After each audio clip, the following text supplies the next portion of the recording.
So we got up this morning at 4 o'clock to get the train to here to see the Hill of Crosses. Now the train journey itself took 2.5 hours, but I've got to say, what a comfortable journey that was.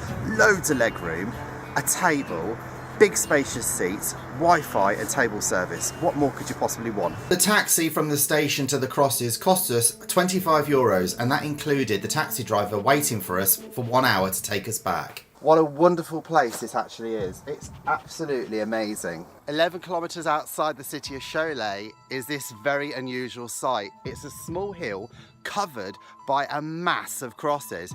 Now this can be found in the northern part of Lithuania, and this area is known as the Hill of Crosses. It's steeped in history.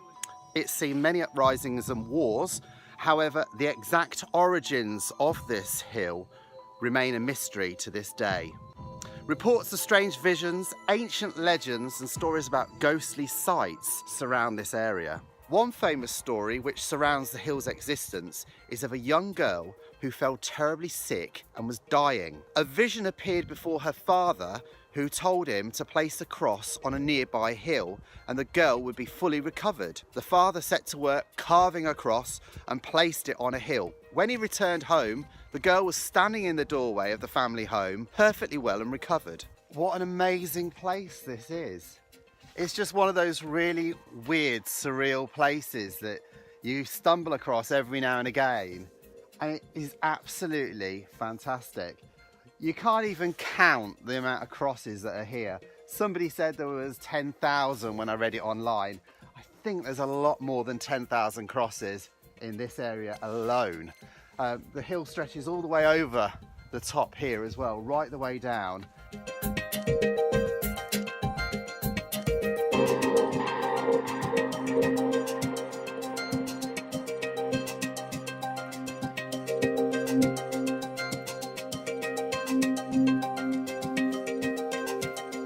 With the wind chimes ringing, the hill has an eerie presence.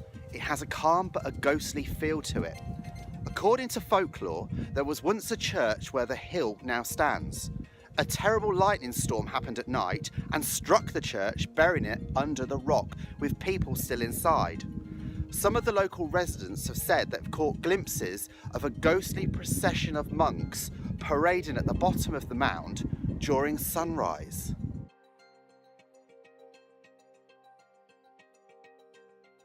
There's crosses, rosaries, beads. People have made crosses out of a knife and fork. All sorts of religious artifacts are in this area. Some date back over 100 years. If you listen very carefully here, you can actually hear talking and music in the background. There's no speakers around. This place is really remote in the middle of nowhere. I think someone's left like a radio amongst all these crosses. It must be solar powered because there's no way that a battery would last this long unless of course it's an industrial sized battery and someone comes back regularly. But where is it? I can't find it. Let's have a look over here. We never did find out where the noise was coming from. From this video you get an idea of the massive amounts of crosses on the hill. Be it tiny crucifixes, crosses made from 2 twigs tied together, or perhaps a cross the size of a house, you're definitely going to see it here. We found that 1 hour wasn't enough and would have liked another hour. If you want to add to the crosses, you can buy one in the souvenir shop and visitors centre at the entrance to the path leading to the crosses. It's bitterly cold. It's like there's a Siberian wind here. We're now leaving. We've been there an hour. Our taxi driver is waiting for us. So when we got to the station, we negotiated a price with the taxi driver. It's €25. We get an hour here and we're now rushing back to the taxi to try and see if we can meet him. It's so cold, my ears. Oh, I've never known cold like this before. It's freezing. If you've enjoyed the video, please do click on subscribe below, and thanks for watching.